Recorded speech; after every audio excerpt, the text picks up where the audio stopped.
భారీ వర్షాలు ఆకస్మిక వరదలు విరిగి పడుతున్న కొండ చర్యలు జమ్మూ కాశ్మీర్ను అతలాకుతలం చేస్తున్నాయి.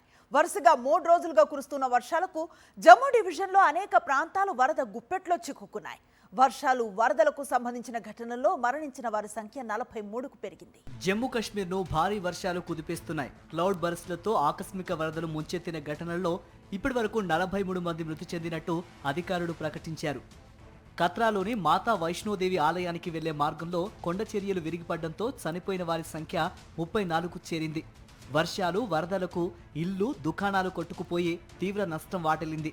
ఇళ్లల్లో మేటలు వేసిన మట్టి బురదను తొలగించుకునేందుకు ప్రజలకు కష్టతరంగా మారింది. గడిచిన 2 రోజులుగా జమ్మూ కాశ్మీర్ వ్యాప్తంగా భారీ వర్షాలు కురుస్తున్నాయి. గత 24 గంటల్లో జమ్మూలో అత్యధికంగా 38 సెంటీమీటర్ల వర్షపాతం నమోదైంది. అనేక ప్రాంతాలు వరద గుప్పిట్లో చిక్కుకున్నాయి. ఆకస్మిక వరదల దాటికి వంతెనలు, రహదారులు, భవనాలు, ఇళ్లు దెబ్బతిన్నాయి.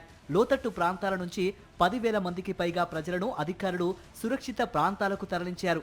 ప్రతికూల వాతావరణం కారణంగా గురువారం కూడా పాఠశాలలకు సెలవు ప్రకటించారు.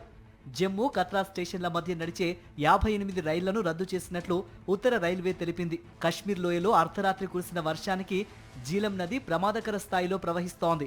జీలం నది ఉధృతికి అనంతనాగ్, శ్రీనగర్లోని పలు చోట్ల నివాస ప్రాంతాల్లోకి వరద నీరు చేరింది. సహాయ బృందాలు వెంటనే రంగంలోకి దిగి బాధితులను కాపాడాయి.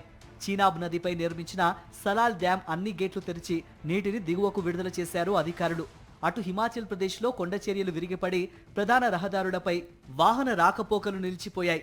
చండీగఢ్ మనాలి హైవేపై 50 కిలోమీటర్ల మేర ట్రాఫిక్ నిలిచిపోయింది. జమ్మూ కాశ్మీర్, హిమాచల్ ప్రదేశ్, పంజాబ్లోని వరద ప్రభావిత ప్రాంతాల్లో జరుగుతున్న సహాయక చర్యల్లో భారత సైన్యం కీలక భూమిక పోషిస్తోంది.